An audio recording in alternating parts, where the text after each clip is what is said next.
ഓണത്തിന് നമ്മൾ എപ്പോഴും കേൾക്കുന്ന ഒരു വേർഡാണ് സപ്ലൈകോ. എന്താണ് വാസ്തവത്തിൽ സപ്ലൈകോ? ഇത് കേരളത്തിന്റെ തനതായിട്ടുള്ള അല്ലെങ്കിൽ മാത്രമുള്ള വിലക്കയറ്റം പിടിച്ചു നിർത്താനും അവശ്യ വസ്തുക്കൾ ജനങ്ങൾക്ക് സബ്സിഡൈസ്ഡ് റേറ്റിൽ കൊടുക്കാനുമായിട്ട് 1974 കേരള ഗവൺമെന്റ് തുടങ്ങിയിട്ടുള്ള ഒരു കമ്പനിയാണ് ശരിക്കും സപ്ലൈകോ. ഇതിന് സമാനമായിട്ട് എന്തെങ്കിലുമൊക്കെ ഒന്നുള്ളത് തമിഴ്നാട്ടിലും പേരിന് പിന്നെ വെസ്റ്റ് ബംഗാളിലും ആന്ധ്രാപ്രദേശിലും മാത്രമാണ്. മറ്റെല്ലാ സംസ്ഥാനങ്ങളിലും റേഷൻ കടകൾ മാത്രമാണുള്ളത്. മാവേലി സ്റ്റോറുകളും സപ്ലൈകോ സ്റ്റോറുകളൊക്കെ ആയിട്ട് 1630-ലധികം ഔട്ട്ലെറ്റുകൾ സപ്ലൈകോക്ക് കേരളത്തിലുണ്ട്.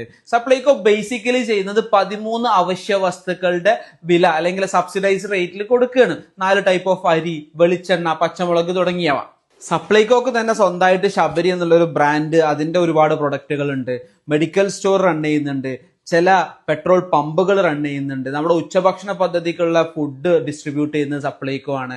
ഫാർമേഴ്സിന്റെ അടുത്തുനിന്ന് നെല്ല് ശേഖരിക്കുന്നുണ്ട്. അങ്ങനെ ഒരുപാട് ധർമ്മങ്ങൾ നമ്മുടെ എക്കോണമിയെ അല്ലെങ്കിൽ നമ്മുടെ കേരളത്തിന്റെ സമ്പദ്ഘടനയെ പരിപോഷിപ്പിക്കുന്നതിൽ, പിടിച്ചു നിർത്തുന്നതിലൊക്കെ സപ്ലൈകോക്ക് വലിയ റോൾ ഉണ്ട്. സപ്ലൈകോ സ്വാഭാവികമായിട്ടും ഒരു ലോസ് മേക്കിംഗ് കമ്പനിയാണ്, കേരള ഗവൺമെന്റിന്റെ കമ്പനിയാണ്.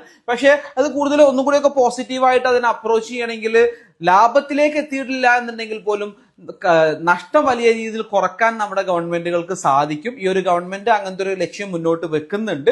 എന്തായാലും ജനങ്ങളെ ബുദ്ധിമുട്ടിക്കാതെ ജനങ്ങൾക്ക് ഉപകാരപ്പെടുന്ന രീതിയിൽ സപ്ലൈകോ പ്രവർത്തിക്കുകയാണെങ്കിൽ അത് സ്വാഭാവികമായിട്ട് കേരളത്തിലെ സാധാരണക്കാർക്ക് വലിയ ഉപകാരം തന്നെയാണ്.